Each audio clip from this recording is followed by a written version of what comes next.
하나님의 말씀 요한복음 11장 33절부터 37절을 찾으셔서 저와 한 절씩 교독하겠습니다.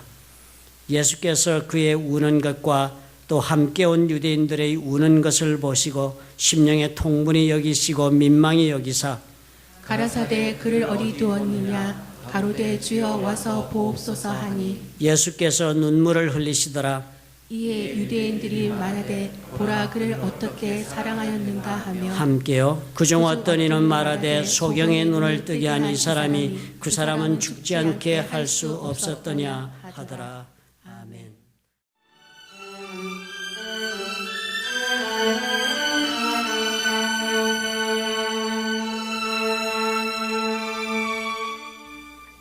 오늘은 좀 파격적으로 우리 예배를 드립시다. 오늘 설교 제목은 예수님의 눈물입니다. 그래서 오늘 찬송을 한 곡 듣고 동영상으로 한번 보겠습니다. 여러분이 잘 아시는 분들이 많겠죠. 지미 스와게트 목사님이라는 분이 계신데 그분이 한번 실족하셔가지고 퇴출당하셨죠. 그런데 본인은 크게 하나님 앞에 회개하고 사역을 계속하고 계십니다. 그래서 예전처럼 인터내셔널리 그렇게 설교하고 다니시지는 않습니다. 아마 본인도 사역의 한계를 자제하고 계신 줄로 압니다. 그런데 제가 그분의 행적도 다시 읽어보고 책도 보고 그분의 음악을 제가 다시 들어보면서 마음에 깊은 감동이 있었습니다. 하나님이 다시 치유하신 자의 삶을 그런 노래를 부르시고 계시더라고요. 오늘 그래서 그분이 부른 노래 중에서 주님께서 내 눈을 눈물로 씻으시네 하는 제목의 노래가 있습니다. 동영상에 영어로 가사가 뜨는데요. 우리 영어를 또 싫어하시는 분들이 계신 것 같아서 제가 간단하게 가사 내용을 설명하겠습니다. 주님께서 내가 볼 수 있도록 하기 위하여 눈물로 내 눈을 씻으셨네. 참 내 맛이 broken heart, 내 가슴이 찢어진 것이 나에게는 좋은 일이 되었다. 그렇게 찢어 밝히셔서 그 속을 들여다 보셨다. 그리고서는 그 속에 들어있는 두려움과 어리석은 자만심을 발견하셨다. 그래서 그 모든 것들을 쓸어버리시고 내가 볼 수 있도록 나를 눈멀게 했던 그 모든 것들을 쓸어버리시고 그리고서는 내가 다시 은빛 무지개를 볼 수 있도록 그렇게 하셨다. 나는 이제 나에게 그것이 최선이었다는 것을 이해한다. 내가 볼 수 있도록 하기 위하여서 내 눈을 눈물로 씻으셨다. 이게 1절의 내용입니다. 2절은 동력으로 해석하십시오. 밑에 가사가 뜨니까요. 이 노래를 듣고 우리 한번 말씀을 보도록 하겠습니다. Downbeat on the 4 chord. He washed my eyes with tears that I might see the broken heart I had was good for me.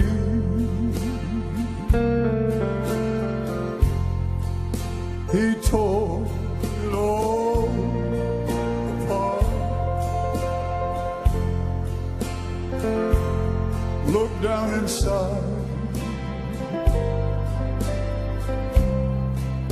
and found it full of fear. So much foolish pride.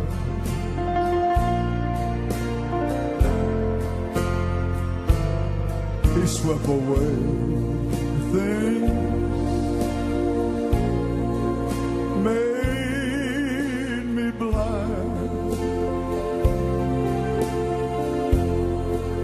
and then I saw the clouds were silver lined, and now, well, I understand 'twas best for me.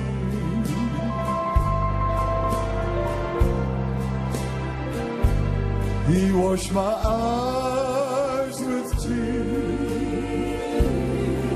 that I might see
He washed my eyes with tears.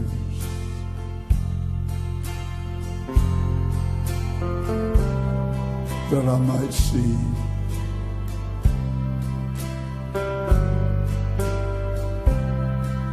the glory of Himself revealed to me.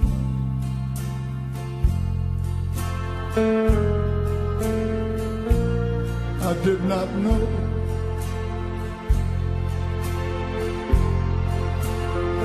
He had wounded hands.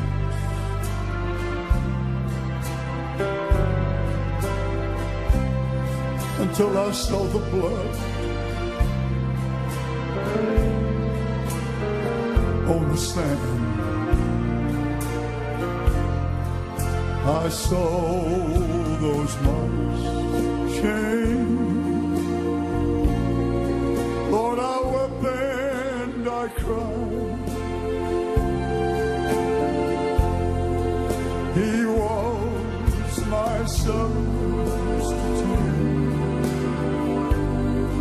For me, my Savior died. And now I'm so glad that He came so tenderly and washed my eyes with tears that I might see. Sing that chorus once again. I saw the blood. I did not know that He had wounded hands.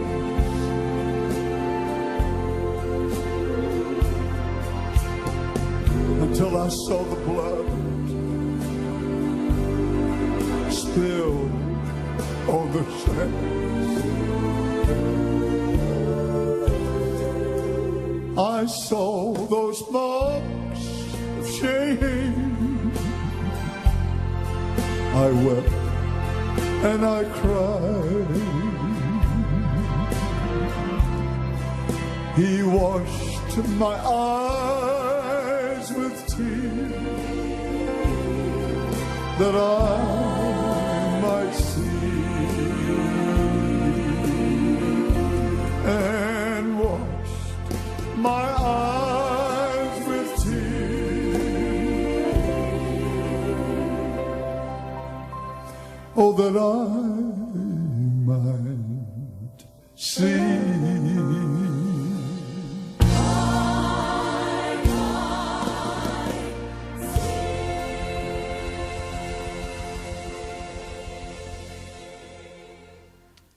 처음 들어보신 분도 계실 것입니다. 밤에 너무 삶이 힘들고 가슴이 찢어지는 일을 당해서 잠을 못 자겠다.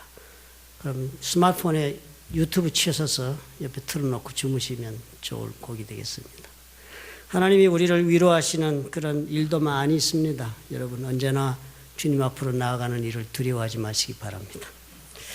오늘 읽은 이 본문은 사실은 대단히 충격적인 그런 장면을 우리가 읽은 이야기입니다. 왜냐하면 예수님이 눈물을 흘리셨다는 이례적인 사건이 적혔기 때문입니다. 그 장면을 여러분 성경을 보시면 이런 순서로 묘사되어 있어요. 마리아가 동네 어귀에 와 계시다는 소식을 듣고 예수님께 달려와서는 그 발 앞에 엎드려서 말을 했습니다. 주께서 여기 계셨다면 내 오라비가 죽지 아니하였겠나이다. 그렇게 말을 하면서 사실은 마리아는 울고 있었습니다. 예수께서 그 우는 것과 그 마리아의 우는 것을 보시고 또 온 따라온 유대인들의 우는 것도 보시고서는 심령의 통분히 여기시고 민망히 여기셨다.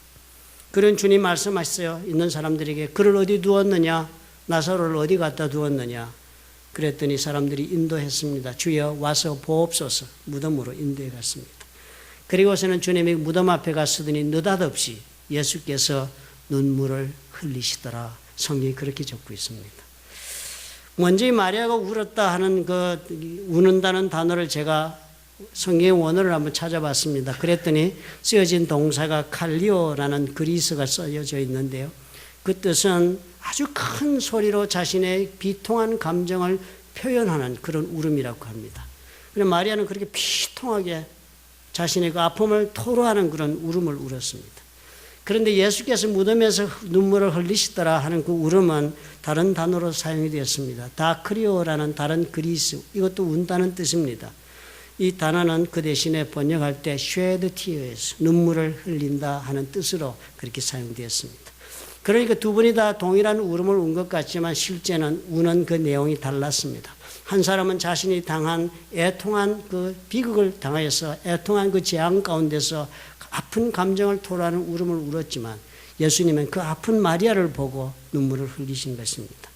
사실 예수님이 이 자리까지 오늘 올 때, 이 배단이 올 때는 예수님은 나름대로의 분명한 계획을 가지고 오셨잖아요.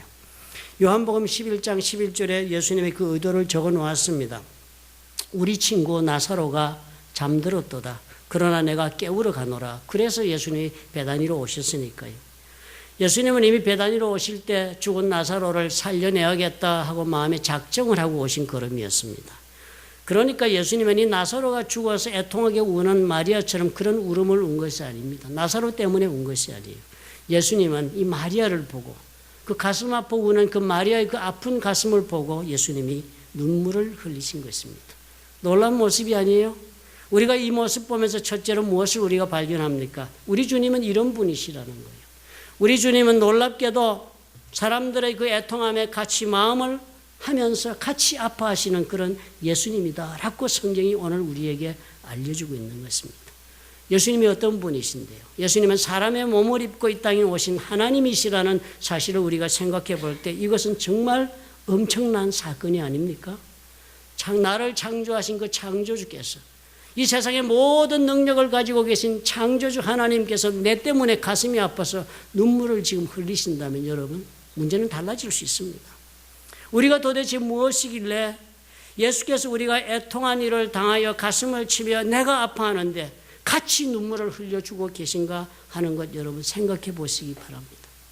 예수님의 사랑은 논리적인 사랑, 머리의 사랑이 결코 아닌 것을 우리가 오늘 또 확인하지 않습니까? 하나님이 우리를 사랑한다, 예수님이 나를 사랑한다 하실 때 그 사랑은 그 가슴으로 깊이 우리를 그 가슴에 품고 사랑해 주시는 그런 사랑인 것을 오늘 우리가 성경을 통해서 발견하게 되는 것입니다. 예수님은 우리가 예수 그리스도의 사랑을 입어서 단지 구원받아 천국 백성이 되는 것으로 충분하다, 족하다 그렇게 말씀하시는 분이 아닌 것입니다. 그보다 우리 예수님은 어떤 분이세요? 우리의 걸어가는 인생길 전체를 나와 함께 걸어가시면서 나와 함께 나의 인생을 나누며 살아가고 싶어 하시는 분이란 것을 오늘 우리가 발견하지 않습니까? 주님은 어려운 분이시니까, 주님은 그래서 우리가 의롭기를 원하셔서 우리를 구원하시고 그것 때문에 십자가에서 피를 흘리시고 죽으셨다가 이야기의 전부가 될 수가 없다 하시는 것입니다.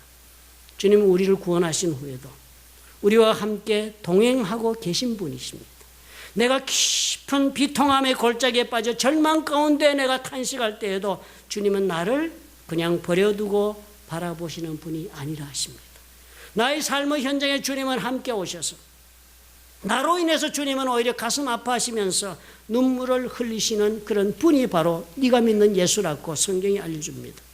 내 마음속의 미묘한 감정의 흐름까지도 이해하시고 내가 지금 어떤 슬픔을 안고 살고 있는지를 사람들은 몰라도 주님은 보고 계시면서 내가 가슴속 깊이 느끼고 있는 이 고통도 주님은 함께 나누면서 나와 함께 동행해 주고 계신 분이 예수님이시라 합니다. 그런 예수님의 심정을 요한복음 11장 3절에 한마디로 쉽게 표현했습니다. 민망히 여기셨다. 영어로는 더 쉽게 번역했네요. troubled. 우리 그 고통당하고 아파하는 걸 보고 주님의 마음이 같이 소용돌이 치신 것입니다. 우리가 예수를 믿으면서 이것을 꼭 알면서 믿어야 하겠습니다. 우리는 많은 경우에 우리는 하나님 앞에 이야기하지요. 왜냐하면 내 삶의 고통을 돌아보면 원인이 나에게 있는 것이 분명하니까. 내가 어리석었고 아니면 사람들이 나빴고 환경에 문제가 있었어. 그 모든 잘못의 중심에 내가 있는 것을 나는 아니까 나는 하나님 앞에 고통 가운데 처했을 때 담대할 수가 없는 것입니다. 언제나 질책하시며 책임을 묻는 하나님이 될 수 있다는 두려움 때문에도 우리는 고통에 빠지면 하나님으로부터 멀어지려고 생각합니다. 하나님은 그런 문제에 관심이 없다 생각하기 때문입니다. 이사야서 40장 27절은 그런 우리를 너무나도 잘 알고 있는 까닭 이렇게 설명합니다. 야곱아, 구약 성경에서 야곱이라고 부르는 단어는 이스라엘 백성들을 대표하여 총칭하여 부르는 것입니다. 야곱아, 이스라엘 백성들아, 네가 어찌하여 말하며 이스라엘아 네가 어찌하여 이르기를 내 사정은 여호와께 숨겨졌으며 원통한 것은 내 하나님에게서 수리하심을 받지 못한다 하느냐. 왜 그렇게 말하느냐. 이사야 선지자가 고난 가운데 이제 곧 멸망을 당하여 고난 가운데 바빌론으로 끌려갈 그런 백성들을 앞에 두고 이사야가 선지자가 그 이스라엘 사람들에게 말하는 거예요. 왜 너희들 그렇게 말하면서 하나님에게서 멀어져 가느냐. 왜 네 사정이 하나님께 숨겨졌다고 너희들은 그렇게 스스로 판단하느냐. 왜 그렇게 네 왜 이렇게 오늘 살아왔는지 그 삶의 모든 이유 가운데서 잘못되었다 한 것 때문에 하나님은 나를 돌아보지 않으하신다고 왜 그렇게 생각하느냐. 실책을 하는 거예요. 그러면서 여러분 잘 아는 성경 구절이 있잖아요. 우리가 찬송도 부르는 가사. 너는 알지 못하였느냐 듣지 못하였느냐.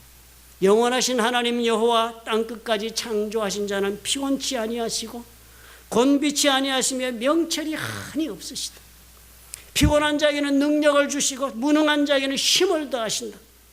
소년이라도 피곤하며 곤비하며 장정이라도 넘어지며 자빠지는 그런 처지에 빠졌다 할지라도 오직 여호와를 앙망하는 자, 오직 여호와를 열망하는 자는 새 힘을 얻는다.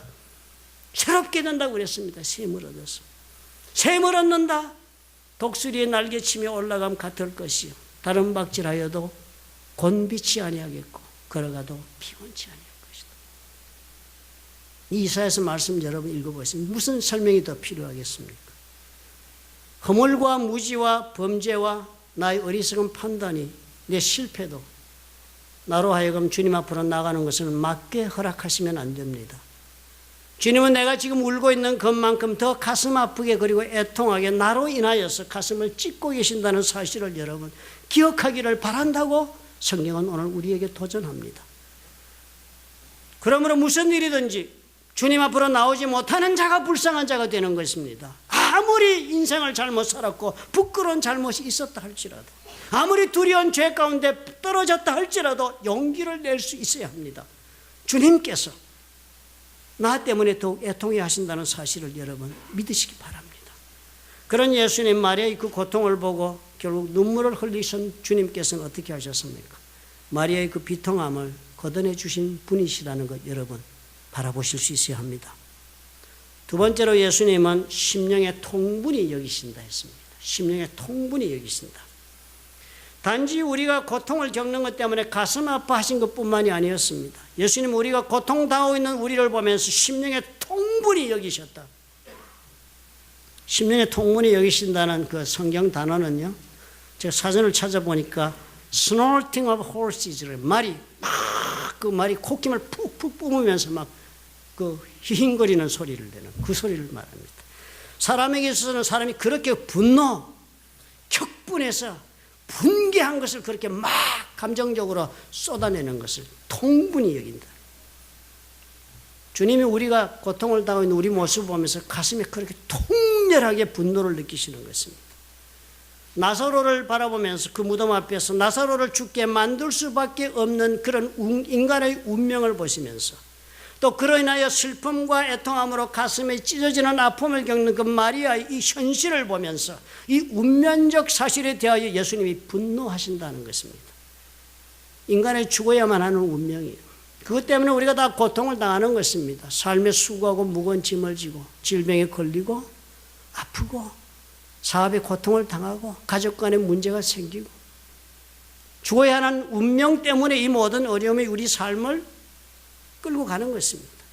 누구를 막론하고도 반드시 겪어야만 하는 죽음의 과정을 걷는 것이 인생길이 아닙니까? 이 운명에 대해서 이 길을 걸어야만 할 수밖에 없는 우리의 운명에 대하여 주님께서는 분개하고 계시다는 것입니다. 왜 주님이 이토록 사랑하여 목숨까지도 던지는 그런 사람들이 이 고통의 길을 걸어가야만 하는가에 대한 분노인 것입니다. 이 분노는 나사로 개인에 대한 것도 아니지요. 또 마리아에게 대한 것도 아니고 또 그 어느 사람에게 대한 것도 결코 아닙니다. 인간이 죄를 지어서 하나님의 곁을 떠날 수밖에 없게 된 이 사정에 대해 분노하시는 것입니다. 결국은 우리가 다 죽어야만 한다는 사실, 더 다른 해결의 길이 있을 수 없다는 그 문제에 대하여 주님은 분개하시는 것입니다. 그리고 그 예수님은 그 문제를 해결하시기 위해 결연히 죽음을 선택하지 않으셨습니까? 그런 분이 죽음으로 이 문제를 해결해 놓으시고도 그 문제 가운데 우리는 결코 죽지 않고는 그 자리에 갈 수 없다는 사실 때문에 주님은 통분히 여기십니다. 예수님의 이 통분하심의 근거는 우리 인간들이 이런 길을 걷지 않을 수도 있었다는 사실에 대한 분노가 될 수도 있습니다. 아마 자식 키워보신 분들은 그런 경우가 많이 경험하실 것입니다. 똑똑하고 훌륭한 자식을 키운 분은 삶에 이런 은혜를 못 입지요. 자식이 아픔을 겪고 고통을 당하면요, 우리 부모들은 그 마음이 그런 것입니다. 왜 내 자식이 이 고통 가운데서 벗어나지 못할까 하는 그 상황에 대한 분노가 있습니다.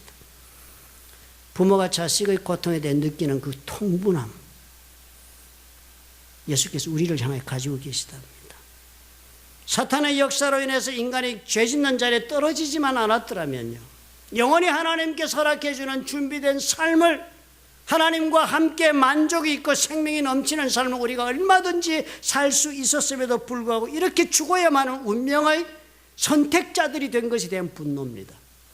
우리를 사랑하기 때문에 우리를 죽음으로 실패하게 만드는 것에 대하여 통분하시지 않을 수가 없습니다. 우리 이런 예수님 모습을 보면서요, 우리는 한 가지를 꼭 공감하실 수 있어야 합니다. 그런 주님이시라면 우리가 다시 또 이런 실패의 자리로 걸어 들어가는 것을 얼마나 싫어하실까, 얼마나 주님은 거부하고 계실까 하는 생각을 해보실 수 있어야 합니다. 죽어야 할 운명에서 우리를 통분해 하시면서 우리를 건져내신 예수께서 지금도 그런 운명 때문에 죽음을 맛봐야 하는 인생들을 보면서 통분하고 그리고 분개하고 계신다면, 그런 주님은 얼마나 우리를 향하여 두 번 다시 사망의 길로 걷지 않으시기를 갈망하고 계시겠습니까? 주님이 우리를 향하여 가지고 계신 기대를 우리가 읽을 수 있어야 하는 것입니다. 부모가 말하지 않아도 그 마음이 기대를 읽고 인생을 경영하는 자가 효자지요. 그처럼 우리가 하나님 앞에 좋은 성도가 되어야 합니다. 두 번 다시 나는 죄의 종이 되어서 살지 않겠다. 두 번 다시 나는 나를 실망케 하는 세상의 것으로 인하여 내 인생을 마치지 않겠다 하는 그런 결연한 그런 각오가 있어야겠습니다. 우리를 위해 우시는 예수님 마음을 여러분 공감하실 수 있게 된다면, 이제 그 마음을 이해하신다면, 이제는 우리는 다른 경로의 삶을 살아야 마땅한 것입니다. 이제까지 살아온 그런 경로의 길을 걸어가시면 안 되겠지요. 나를 건지 이토록 통분하시는 하나님이 나와 함께 지금 계시면서 내 인생을 이끌어가고 싶어 하시는데, 내가 그 앞에서 어떤 길을 선택해야 할까 생각해 봐야죠. 이제까지 내가 살아온 길을 또 반복할 것이냐, 또 할 것이냐. 성경은 그래서 우리에게 우리의 살아가는 인생길은 마치도 주님이 우리에게 닦아준 터 위에다가 내가 건물을 지어가는 것과도 같다, 그렇게 이야기를 합니다. 고린도전서 3장 12절 그래서 아주 쉽게 설명을 합니다. 만일 누구든지 그 집을 짓는데요, 건물을 짓는데 그게 내 인생이란 거예요. 내가 하루하루 살아가는 게 이 집을 짓는 것처럼 인생을 쌓아가는 게 집 짓는 것과 꼭 같다. 그래서 만일 누구든지 금이나 은이나 보석이나 나무나 풀이나 짚으로 이 터 위에 세우면 그렇게 집을 짓는다는 거예요. 재료는 어때요? 각자가 다 자기가 선택해서 그 집을 짓듯이 자기 인생을 그렇게 지어가는 것입니다. 그렇게 하면 각각 공력이 나타난다. 어느 때가 되면은 그렇게 집을 지은 것의 그 본질이 무엇인지가 드러나는데, 무엇으로 집 지었는지를 알게 되는 날이 온다. 집 짓고 인생 끝나는 게 아니라는 거예요. 살다가 다 그래 잘 먹고 잘 살다가 죽은 것으로 인생 끝나는 게 아니라는 거예요. 그렇게 다 한평생 나는 잘 살았다 하고 생각하는 그 인생이 어느 날이 딱 오면은 네 인생 어떻게 살았느냐, 무엇으로 집을 지었느냐를 검사해 보듯이 내 인생을 한번 하나님께서 그렇게 검사하는 날이 온다. The day will bring it to light. 그 날이 오면은, 내가 주님 앞에 서는 그 날이 바로 하나님이 나를 심판하는 날이다. 그 날이 오면 그때 모든 것이 빛 가운데 드러난다. 공력이 팔킬이니 드러난다는 거예요. 어떻게 집 지었는지. 어떻게 드러내느냐 하면은 그것이 불로 나타낸다는 거예요. 집을 지은 그 재료를 불을 확 질러 보신답니다. 태워보신대요. 나무나 짚으로 지었으면 타겠지요. 다 타고 남는 집이 없을 것입니다. 그러나 금이나 은이나 보석으로 집을 지었다면 살아남는다, 그 집이. 만약에 그 집이 그렇게 살아나면 하나님께 말씀하세요. 상을 주겠다. 그러나 누구든지 그 집을 지은 것이 불타버리면 그 자신도 해를 받는다는 거예요. 그다지 해를 받는다. 그러나 인생 그렇게 잘못 살아서 다 불타버려도 예수 믿었으니까 구원은 얻어서 불 가운데서 목숨은 건질 것이다. 생명은 얻는다. 그러나 자기는 구원을 얻지만은 불 가운데서 얻은 것 같아. 불 가운데서 얻은 것, 뭐 점잖게 해놔서 아무 도전 안 받으시죠. 영어로 이렇게 적었습니다. But only as one escaping through the flames. 불난 집에 들어있다가 불길을 피해서 결국 도망쳐 나온 그런 꼴이 된다. 그 계셨던 곳이 목욕탕이 아니었기를 빕니다. 우리가 사는 것이 그런 거라는 거예요. 세수께서 새로운 인생을 살 수 있는 터를 닦아두시면서 우리가 동행하시는데요. 가슴 아파하면서 나와 함께 걸어가시는 겁니다. 그 위에 우리는 집을 내 손으로 짓는 거예요. 무슨 재료로 내가 인생을 지을까? 이때까지 짓던 것 말고 이제는 예수님이 나와 함께 동행하고 같이 인생을 경영하고 온 삶을 함께 경영하기를 원하시는 주님이 나와 함께 하는 내가 이제 알았으니까 이제 바꿔야죠. 주님 뭘 가지고 집을 지으라고 말씀하실까? 이 생각을 해야죠. 잘 지어서 살아남으면 상급을 주신대요. 나이들이 많이 드셔가지고 능구렁이들이 되셔가지고 상급에 관심이 없죠, 여러분. 그 상급 때문에 속은 게 많잖아요. 우리 아이들 가르칠 때 우리 한국 가정에서 애 낳으면 다 집집마다 피아노 한 대 사서 피아노 가르치죠. 그래 애들이 피아노 치려고 그럽니까? 그 치면 좋은 거 내가 뻔히 알아. 비싼 돈 주고 선생을 갖다 열심히 안 하니까. 목표를 정해줍니다. 요만큼 네가 요 페이지다 하면은 이런 장난감을 주겠다. 요거다 하면 너에게 용돈을 요만큼 올려주고 뭐 자꾸 이 목표를 상금을 자꾸 제시합니다. 이런 트로피를 받는데 우리 경례 트로피 받으면 또 상을 주겠다. 그래서 아이는 어떻게 해요? 트로피 혹은 또 이런 준비된 상을 받으려고 열심히 피아노를 칩니다. 그런 것과도 같아요. 그런데 가만히 보니까 뭐가 상급입니까? 나중에 여러분 받으니까 그건 뭐 트로피는 아무것도 아니지요. 그런데 열심히 트로피 받으려고 상급을 향해서 달렸더니 뭐가 얻어졌습니까? 피아노를 잘 치는 그런 기술과 능력을 배양한 사람이 됩니다. 인생이 그만큼 풍성해지는 것이 바로 그것이 상급이었잖아요. 우리가 하나님 앞에서 이 말씀을 귀담아 들어야 하는 것입니다. 상급을 준다는 그 상급은 하나님 우리에게 동기를 부여하셔서 그렇게 말씀하시는 거예요. 우리는 이 땅에서 우리 하나님께서 사신다는 상급을 우리는 마가복음에서 우리는 생각 듣고 압니다. 내가 원하던 것을 10배로 100배로 갚아주시는 말씀이 있었으니까. 그러나 이 모든 것 우리가 참으로 하나님께서 받은 상급이라는 것이 과연 무엇인가에 대한 우리가 하나님 앞에 대한 정확한 이해가 없으니까 뭐 그런 상급 뭐 그런 상급 뭐 우리는 그런 하나님이 주신다는 상급에 대한 기대를 크게 하지 않을 수가 있겠습니다. 어느 날 예수께 한 청년이 찾아와서 물었습니다. 어떻게 해야 할까요? 어떻게 해야 내가 하늘나라에 들어가겠냐고. 청년에게 예수님이 이렇게 말씀하십니다. 마가복음 10장 19절에 보면요. 네가 계명을 알고 있지 않느냐? 계명을 따라 살아라. 살인하지 말고 가늠하지 말고 도적질하지도 말고 거짓 증거도 하지 말고 속여 취하지도 말고 내 부모를 공경하라. 아마 10계명을 다시 말씀하신 것 같아요. 네가 이 계명을 따라 살면 되지 뭘 물어보느냐. 그랬더니 청년이 또 물어봅니다. 선생님이요. 그것은 다 내가 어려서부터 다 지켰습니다. 그러나 그것만으로 족하지 않다는 생각이 드니까 주님을 찾아가 그거 다 지켰는데요. 예수님께서 그를 보시고 사랑하셨다. 너무 기특하게 생각하신 거예요. 그리고서는 한마디 말씀을 하십니다. 내게 오히려 한 가지가 부족한 것이 있구나. 가서 네 있는 것을 다 팔아 가난한 자들을 주라 그랬습니다. 그리하면 하늘에서 보화가 내게 있으리라. 그리고 와서 나를 쫓으라 그랬습니다. 주님이 그 청년을 아셨으니까요. 재물이 많은 거로 그 사람은 이 말씀을 인하여 슬픈 기색을 띠고 근심하여 갔다 그랬습니다. 그 말씀 내용을 보면 상급을 위해 이렇게 산다는 것은 이렇게 자신의 것을 포기할 수 있을 때 이루어질 수 있는 삶이라고 말씀을 합니다. 이 세상을 살면서 어때요? 우리는 이 땅에 우리는 살면서 무엇인가를 이루어서 내 손에 쥐게 되었을 때 우리가 이것이 성공한 삶이다 그렇게 말을 하지만 주님께서는 전혀 다른 말씀을 하시는 것입니다. 오히려 이 세상에서보다 천국에서 받을 상급을 위해 인생을 살아야 한다. 그것이 우리를 향하여 하나님께서 바라시는 기대다라고 주님이 우리에게 도전해 오지 않습니까?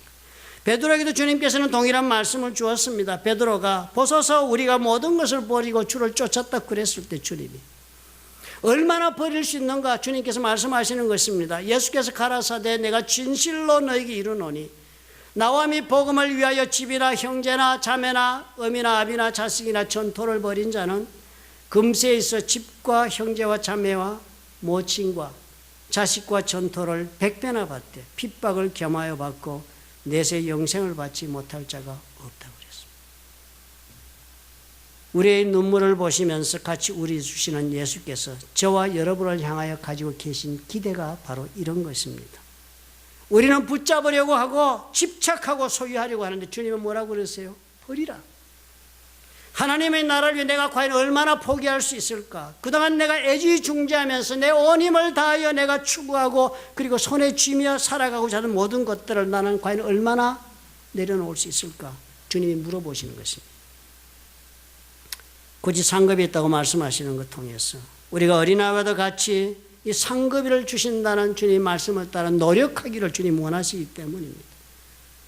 우리 하나님 앞에 그러므로 참으로 우리 하나님 앞에 정말 주의 말씀을 따라 살고자 노력을 해서 피아노 교습을 받은 아이들을 연주하게 하는 그 트로피를 주는 것, 그 트로피를 위해서 달리는 아이처럼 그리고 또 참으로 우리 하나님 앞에서 상급을 위해 달리는 그런 마라토너처럼 아니면 또 열심히 공부하는 그런 아들처럼 그렇게 인생을 상급을 추구하는 그런 하나님을 따라 사는 삶을 살아보라 하십니다. 중단했던 부분으로 돌아가서 다시 하겠습니다. 기억력을 좀 살리셔야 되겠네요. 상급 이야기부터 할까요? 거기가 쉬울 것 같습니다. 상급이 있다 굳이 이렇게 말씀을 하시는 것은요, 사실 그런 목표를 향하여 노력해 오라 하는, 아무리 지금 살아가는 과정에서 어려운 일이 되고 그래서 감히 엄두를 낼 수 없다 그러는 사람들에게 동기를 부여해 주고자 하시는 하나님의 격려인 것입니다. 우리는 마치 어린아이도 같으니까요, 하나님 보시기에요. 내가 원하는 것을 상급으로 받을 수 있다 하는 것 때문에 우리가 노력할 수 있다는 그런 하나님은 기대를 하시는 것입니다. 공부하지 않는 아들에게 올A 받으면 내가 좋은 차를 사주겠다, 상급으로. 그러면 그 자동차가 상급이 됩니까? 아니면 그 공부하는 것이 나중에 상급으로 그 인생의 열매가 맺히겠습니까? 또 피아노 교습을 받은 후에 아이들 연주하고는 또 경연대회가 나가서 트로피를 줍디다. 아이들이 이것 받고 칭찬 들으려고 열심히 해서 본인은 상급을 받는다, 그것 위해서 노력한다 생각하겠죠. 그러나 나이 들어 장차 그 트로피들을 받은 것 돌아보면 그것이 상급입니까? 아니면 이 악기를 잘 연주하면서 내 인생을 더 살 수 있는 것, 그것이 된 사람이, 그런 능력을 얻은 것이 그것이 상급이 되겠습니까? 나중에 죽은 후에 우리 모두 다 천국에서 상급을 주시겠다는 하나님의 말씀도 바로 그런 것과도 같은 것입니다.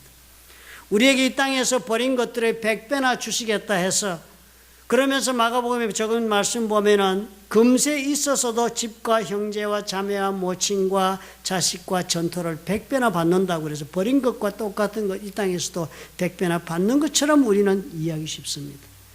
또 핍박도 겸하여 받는다 그러면서 금세에서는 100배나 받고 내세에서는 영생을 받지 못할 자가 없다, 확실히 받는다. 그래서 우리는 그렇게 생각합니다. 그래서 우리 열심히 달려보니까 어떻게 해요? 내가 상급이라고 생각했던 것은 전혀 내가 원하는, 더 이상 원하지도 않는 것들인 것이 보여지지 않습니까? 주님이 우리와 함께 하신다는 말씀은 그냥 나와 같이 해주시겠다는 그런 말씀이 아니라, 그렇게 우리가 달려가는 과정에서 내가 스스로 빚어진, 스스로 만들어가는 그 인격과 그 능력의 그 사람 자체가 나에게 상급이 된다, 주님 말씀하시는 것입니다.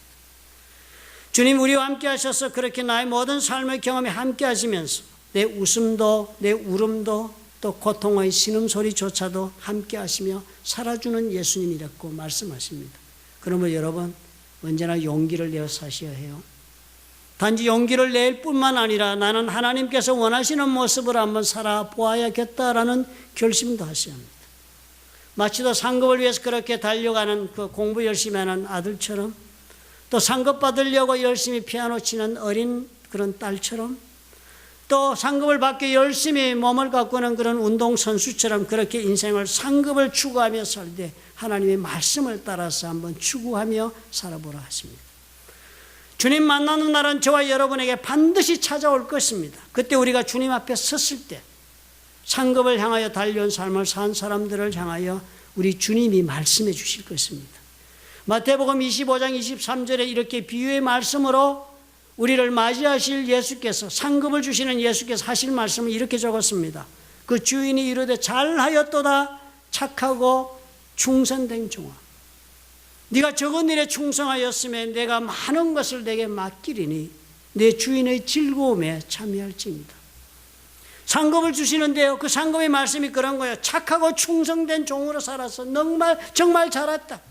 네한테 조그만 인생살이 살면서 정말 상급 받으려고 내가 부탁한 대로 열심히 살아서 정말 잘 살았다. 그래서 결론을 뭘 주신다고요? 내 주인의 즐거움에 참여하라고 그랬습니다.